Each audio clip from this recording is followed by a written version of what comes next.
5 minutes after 11 o'clock. Thank you for tuning in this Monday morning, a topic that I'm becoming more and more familiar with. Even though all those years we spoke to Susan Smith about assisted living facilities and skilled nursing and all of those things, I really only recently started to really understand it. And even though I worked at Park Place myself, but having my mom actually in the facility has really been the experience that really, I guess, educates me the most about the amazing love and talent and skill of the people who decide to choose that for a living. Eric Townsend is in the studio. He does this over at Brentwood at 4 Ranch, and Susan Smith is the marketing director over there. Kim McClinton introduced us to Brentwood, and she's not here today. We were announcing that she would be, but Susan is here, and Susan's an old friend from way back. Can we say where we know you from, or we know that's competition, right? Well, I'm just happy to be at Brentwood. It's a wonderful facility, and good I'm glad to be answer. with Eric. Good. Well, you look great. You look wonderful. Thank you. I appreciate that. And Thank you. You're a marketing director, but you're also a nurse, aren't you? Yes, I'm a nurse, and I'm also the marketing director at Brentwood, along with Kim McClinton, who's there right now as I'm here at the radio station. You know, they say opposites attract. In your case, likes attract. I mean, you and Kim are two of a kind. I mean, just two angels on earth. Eric, you're an angel too, but you're like the angel of death. Yeah, when he's wearing smiley pumpkins on his tie, he's okay. Do you remember Touched by an Angel? Remember that show? Yes. Remember the actor who played the angel of death? Oh, yeah, he was hot. I mean, he was really a nice guy. Yes. But he had his job. He was the one who had to go reap the souls and bring them back to God. Okay. But when he became famous, if he sat on an airplane in real life, like next to somebody, they'd look at him and go, "Oh no!" Oh, yeah. Because if you saw him, man, you're done. I'm just kidding, Eric. He died young too. Oh no, that won't happen here. No. Eric, are you the boss? You're executive director. Is that the uppermost position in the place? That is correct. Yes. Yeah. Do you like that? I think we talked about this last time, right? Oh, I love it. Yeah. It's definitely not boring. Because you love the people, you love what you do, and again, going back to my mom's experience in this kind of a setting, I mean, one of your main contributions is to make sure that each person that is hired there has that same heart that you and Susan have, right? That's correct. Yes. Yeah. How hard is that to do? It's hard. It's hard because when you interview people or talk to people, they put on a face or they tell you what you want to hear. Yeah. You got to really dig down and ask the right questions, and sometimes if they don't work out, they don't work out. And I've known this from my work in the past. I'm seeing it now with my mom. You all go above and beyond. Whatever it says in your job description is only half of it, isn't it? Yes, and the thing is the way I do work is the way when I look at somebody coming into the facility, the family, the mother or the aunt or whatever it is, I look at that as me and my family walking in the front door. And how would I want to be treated, and what would I expect, and what kind of service would I like? Yeah. So at Brentwood, they're providing the services that definitely the people have come to expect, which is good. I don't think we've done this actually. We haven't been fair to the building. Because I always focus on the people there, but just talk about the building if you don't mind. Everybody who goes to Brentwood remarks on how beautiful the building is. So, for those who've never gone, what do they see? What does it look like? Country club. Hotel. Yeah. Hotel. When you walk in, what first attracted me to Brentwood was the fireplace in the lobby. Mm-hmm. And that was just such a different feel from any of the other places that I've been in or worked at. Yeah. And then as you start walking around, you see how much space is really there for the residents. It's not let's fit all as many apartments in the building as we can fit in. It's let's give the residents their space so they can do their activities and their recreation, and we can hold events for the public. So does the fireplace become a gathering place? At times, do yes. People kind of just sit there, even if it's not a fire in it, right? Or is it a fake fire? It's a fake. There's a fake fire in it? Well, it's gas, so we can put a fire in it. Is this the first winter that it's open? It just opened this year, right? That's correct, yes. Oh, wow. So you get to do or maybe you're not allowed to do the stockings thing? Or is that... No, can't do the stockings. No. Can't do stockings. Not with the open flames. Yeah. Is your building conducive to some residents might need the walkers and wheelchairs, they need the extra wide doors and things? Do you accommodate that? Oh, absolutely, yes. And the handrails along all the hallways. Mm-hmm. And Is the facility you're with, is it multi-care, you know what I mean? Is it like, what do you say, like independent living all the way to skilled nursing? It's assisted living. It's just assisted living. It's assisted living. However, what's nice about Brentwood is we do carry an ECC license, which is Extra Congregate Care. Extended Congregate Care license. And what that allows us to do is we're the only facility in Ocala that allows you to give a higher level of care than the other assisted livings. Oh, okay. And so at that, some assisted livings, or most, if somebody comes in with oxygen, the resident themselves is supposed to be able to handle the oxygen, to put it on themselves, turn on the oxygen tank, take it off as needed, that sort of thing. So at our facility, our nurses are able to provide that care, or our CNAs that are in the building can provide that service, which our license allows us to do that. And do you have round-the-clock nurses, 7 days a week, 24 hours a day? Yes, around the clock. That is correct. 2 in the building, 24 hours a day. Oh, nice. 7 days a week. So what's going on in activities right now? This is about 10 days away from Halloween. Anything? Actually, at the moment right now is yoga class. Yoga? Oh, nice. Yes. Yoga.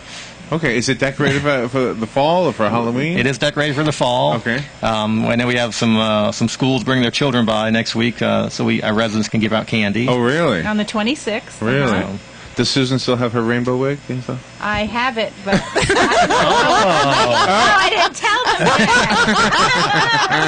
that. As a clown. She's the cutest clown ever. You should see my caveman costume with my wig. Wow. Well, we may be dressed up next week. Yeah? Yeah. Nice. We'll take a picture and send it in. Oh, there you go. And Kim said she was going to dress as a cat. I told her that was my favorite costume. Oh, okay. I'll have to remind her. Yeah, she will need reminding. Okay. Caveman costume. Oh, wow. When you do your decorations, the theme decorations, sometimes some people don't believe in the same thing as others believe in. Do you try to accommodate all beliefs there? Absolutely, yes. Yeah, you're always going to have a few or one or two that are not doesn't believe in a certain holiday, so you got to have a little bit off to the side or a little area for them to celebrate what they believe in. Yeah, sure. Well, you're in the business of helping people have a home.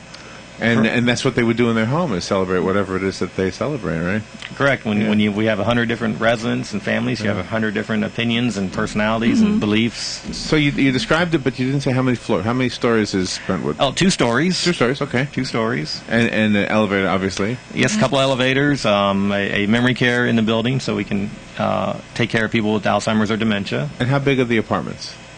3 different styles of apartments, 3 different sizes, starting at 475 square feet up to, I think, 750. Okay. Very large and roomy. Very nice. They're all one room? There's a studio, then we have a 1-bedroom, which is 2 rooms, then we have a 2-bedroom, which is actually 3 rooms. Oh, wow. Oh, wow, that's an apartment right there. Yeah. I'm moving in. You should come by and take a tour. I should, yeah. It's amazing. It's beautiful. Yeah, I know. I keep meaning to, actually. I've seen it from the outside. But maybe I'll come on Halloween. I'll be dressed as a big radio guy. There you go.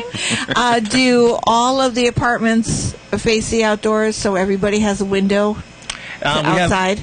We have an indoor courtyard, so if they're not facing the external area of the building, they're facing the courtyard.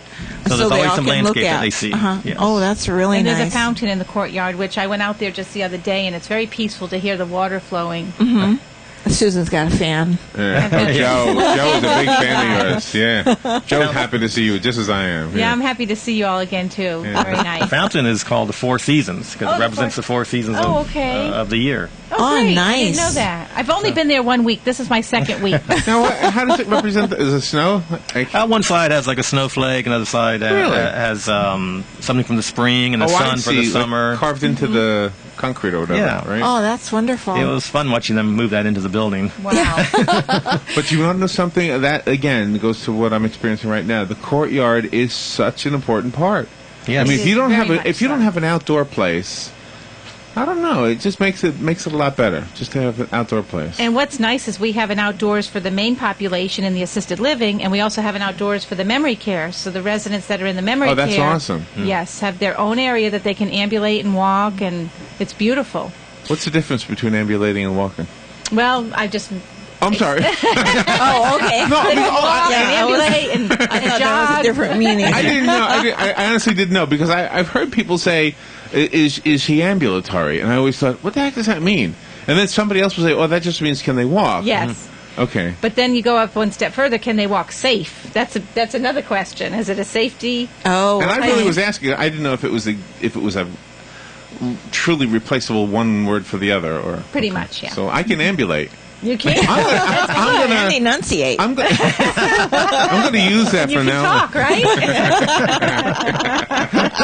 That's too funny. Right. Okay. How many people? How many empty rooms do you have right now, or how many people do you have? Which is the better way to look at it? How many? Because it's brand new, right? It's brand new. We have. So you have some openings. We have. I know we're our goal this week is to be 31 residents in the building. So right now we're in the mid-20s, the high 20s. Okay. Nice. And so we have some tours this week. We actually have some people ready to move in. Mm-hmm. What does the ambiance look like on the inside besides the fireplace? Do you have artwork hanging on the wall? Is it like the whole deco, theme or? of the building is horse themed. Yes. Oh. So we have pictures of horses all throughout the building. Artwork. There's even a saddle on the wall when you first walk in. Oh, great. So it's just very, horse themed. The rooms are named after horses. We have the Mustang or the Palomino. Oh, okay. So it's like one section might be Mustang, one section might be Palomino. Correct. Oh, that's pretty awesome. Do you know, we don't really know Susan all of her life, but we feel like we do. Yes, you do. You do. You probably know more about me than a lot of people. Oh, I know how you look when you were a cute teenager. Yeah. Yes, he does. Oh, wow. Okay, Eric. Wow. See, Eric and I have only been working together for 1 week, so he doesn't know all these stories. Because we did a slideshow for her husband's birthday.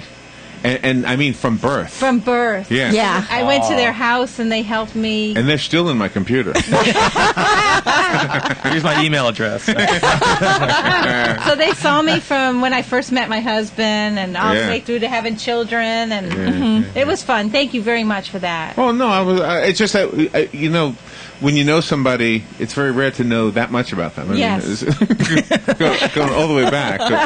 We had fun that day. We ordered pizza. We ordered pizza. It was great. We're friends. Yeah. And it's nice to know good people. So what is the activities going on right now? I mean, I know you said yoga this minute, but I mean, do you have a Halloween? There's so much going on. Is there something we can invite the public to? Here's why.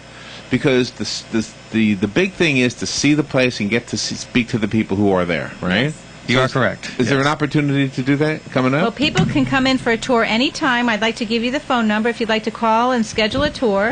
It's 304-6433, and our address is 4511 Southwest 48th Avenue. And we're back behind West Marion Hospital. If you see the entrance to Four Ranch, you just follow that road, and we're on the right. You'll see the big building back behind Walgreens and the hospital. Okay, tell me the address again. The address is 4511 Southwest 48th Avenue. Oh, okay. And again, the number is 304-6433. And anybody that would like to come for a tour, please do so. It's good if you can call and let us know, but if not, just come in at your convenience, and we'll be glad to help you out anytime. And we also have an event on October 30th from 5 to 7. It's a Tuesday. This is where we see you in a rainbow wig. Not this one. Eric in the caveman costume. That is close to Halloween, but I don't think I'll be in a wig this night. If I am, you might want to place me. But this event that we have going on, it's about memory loss, and we'll be having a question and answer conversation about Alzheimer's and dementia. So from 5 to 7 on the 30th. We'd love to help the community learn more about the, diagnosis and what's going on with their loved ones. So as many people as would like to call, please call and let us know. We'll have light refreshments. Do you know, one of the things that happens on the radio show is that you have people making claims. And one of the claims is, well, I've got the cure for Alzheimer's. And we've heard the coconut oil. And I'm not saying it doesn't work.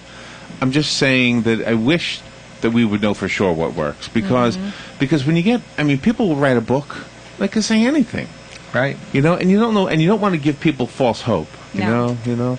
But you've seen it a lot. Is there anything out there right now? You've done it a long time, both of you, right? I haven't heard of anything. Nothing. Exactly. No, because it affects everybody differently. It does, and it starts different symptoms. But you must have heard all the snake oil stories too. Not that they're all snake oil, but I've heard quite a few. But you must have heard some. And have you ever gotten... Like, I always thought this. I had a cousin who died from cancer years ago. And I remember he said he was trying something called the macro diet or something like that. And he died.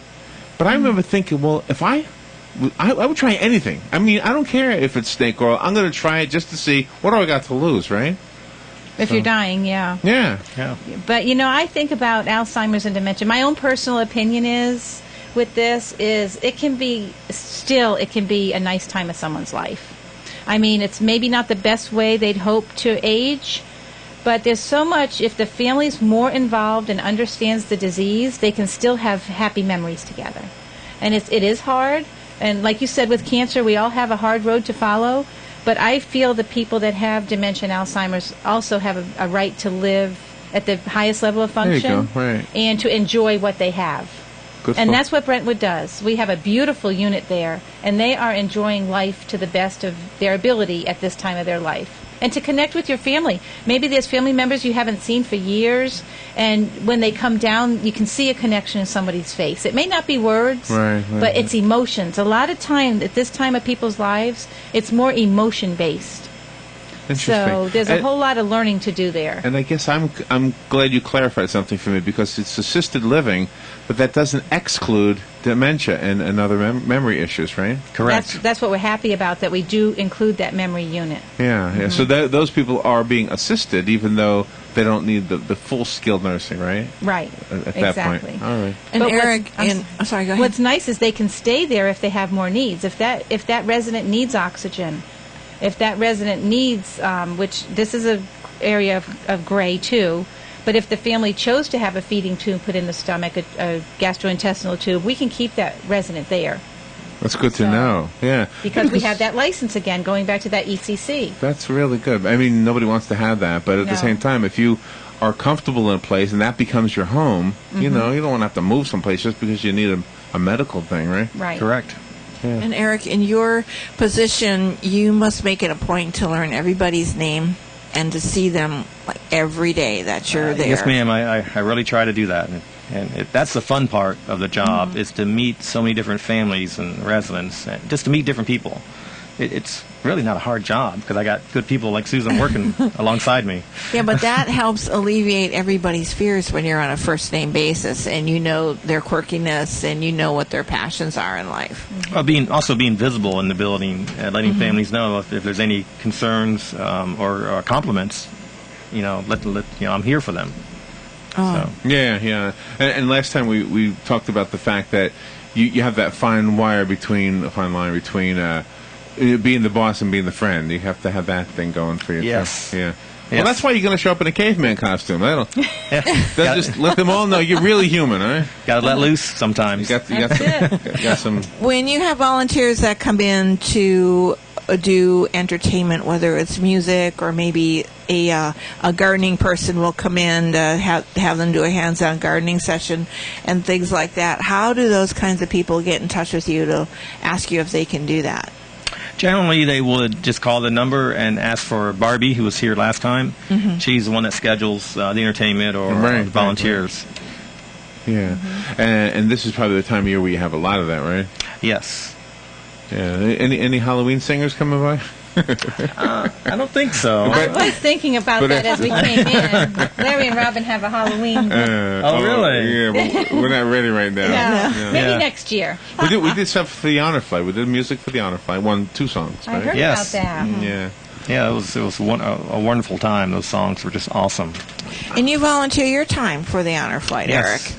That's really outstanding you're so involved in the community. Now, could a World War II vet that was in Brentwood, for example, actually go on the Honor Flight if they qualified for that program? Yes, if they qualified, absolutely. So there's no reason, like, you could take somebody out. Like, for example, if somebody's in assisted living, it's not a jail. You can take them out to McDonald's they can and stuff, go out. right? That's what's lovely about assisted living. They can go out anytime they'd like, as long as it's a safe situation. They're with a loved one. And now, if they don't have a loved one, does the facility take them to the grocery store or anything like that? Yes, we do. Oh, you do?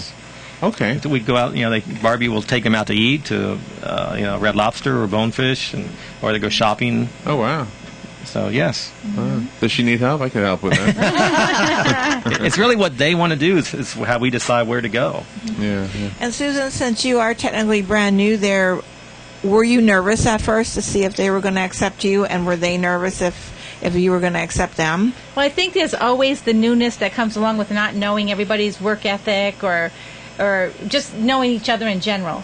But I think I know Eric quite a bit from going back to emeritus and all, and I felt very comfortable with the decision to become employed over there. And I love the people there, and I've toured several times, and I just had a total peace and a comfort in knowing that's where I was going to work. Yeah, and you're obviously a very prayerful lady. You have strong faith. And I do. So I did, say my prayers before making the decision, and I felt very comfortable. Very comfortable. So I'm very happy to be there. And do you have different pastors come in from different denominations to do church services, or do you have a non-denominational pastor come in? How does that work? Actually, both. We have different denominations come in for different services, and there's one that comes in for non-denomination. So kind of goes back to, like you said earlier, the different beliefs people have. Right. We want to accommodate as many of them as we can. And then the residents can go out to church as well with their loved ones, or even, I would think, I haven't asked this question yet, but if they're independent and they can go out and drive, they're safe, they can go out on their own. Yeah, why not? That's it. They did it all their lives. Yeah. Talk about the food a little bit. Not just what happens in the cafeteria. What do you call it? Restaurant, cafeteria. Right. Commissary. Kitchen, dining room. We have a wonderful dining area. But what happens between? Talk about the main meals, and then talk about between, and then also talk about in room. Like, could you eat in your room if you chose to? Well, I was fortunate to hire a group of people that used to work at a country club. Wow. So, and even before that, they had experience in assisted living. So I got the best of both worlds because I wanted the dining experience to be better than anywhere else in Ocala. Oh, wow. So, to me, plate presentation is very important. So they treat it like a country club with a plate presentation, all the garnishments you can speak of. So first, the eye appeal is awesome. Right. Now, all the menus have to be approved by a certified dietitian. That's just one of our laws that we have to follow. So we want people to be happy with their food. There's 100 different people, 100 different opinions on food. You don't cook it the way I used to cook it. Yeah, so that's got to be hard. Well, that's got to be hard for anybody in that field. Now, are you allowed to have like a microwave in the room or a refrigerator in your room? All of our rooms come with a microwave and a refrigerator. Okay. Just can't have any stove or toasters or anything like that. Right. But people could eat in their room if they so choose. We discourage that because we want the socialization, especially at dining. Now, dinner. What did you call the plate? The pretty plate? What do you call that? Plate presentation. Plate presentation. Yes. Yeah. Now, we got to do that. I never thought about this. You are dressing as a caveman. I'm guessing. I'm just guessing. When did this start? I mean, he likes the plate presentation because he wasn't used to that. I mean, I'm just guessing that once upon a time in our history, there was not even a plate, let alone a presentation. But what's nice, it's like a restaurant style. Actually, we hand the resident their menu when they walk in. Oh, they get a menu? Yes. And they have a choice. They have a choice between two entrees. And it's not only the two entrees that you have a choice between, it's a whole list of another category that it's hot dogs or hamburgers or chicken salad or tuna salad or an omelet at any time. Wait a minute. Are there prices on the menu? There are no prices on the menu. See, I've always wanted to go to a restaurant with no prices on the menu. They always say that's the best restaurant if there's no prices. And how about if families want to eat with their loved one that's there? How much of an advance notice do you need? And then what kind of meal can they expect? They get the same meal as the residents, the same choices, the same menu. As far as notice, at least 30 minutes notice is preferable. Okay. We do, charge the families a small charge to eat, but they get the same thing as the residents. The server will come out, take their order. They go back in the kitchen, and the chef or the cook will cook the order. Yeah, nice. I think I asked you this last time, but as far as the election day, for those who chose not to do, what do you call mail-in ballots? Are you absentee ballot? Absentee ballot. Thank you. Is there a planned trip to the different what do you call precincts? Yes, there's a planned trip for the local precinct that we're in. I'm not quite sure where it's located. I'm not sure right now either. By the way, did you know that Roseanne Barr is on the list of presidential candidates? I saw that. Yeah. Are you serious? Roseanne Barr, yeah. I was very surprised to see that. Yeah. I mean, the list of names is like this. Is like this long. I'm illustrating about a 12-inch span here on the absentee ballot that my mom got, and I went through the list. She said, "Well, who's on the list?" Because I said, "Who do I vote for?" I'll fill it in. You just tell me. And she said, "Well, who's on the list?" So I read the names. She said, "Roseanne Barr." She said, "Is that the lesbian?" I said, "No, that's the other one. That's the other Roseanne." Oh, goodness. See, reputations precede people. Well, this is what I've learned from the older people. They're kind of, in a way, like children when it comes to just pure honesty. Just tell it like it is, Yeah. Yep. I can't tell you how many times I've been called fat. Just it doesn't matter anymore. Yeah. Yeah. But anyway, I love the spirit that you bring to the studio. Obviously, it's the spirit that you have with you all the time.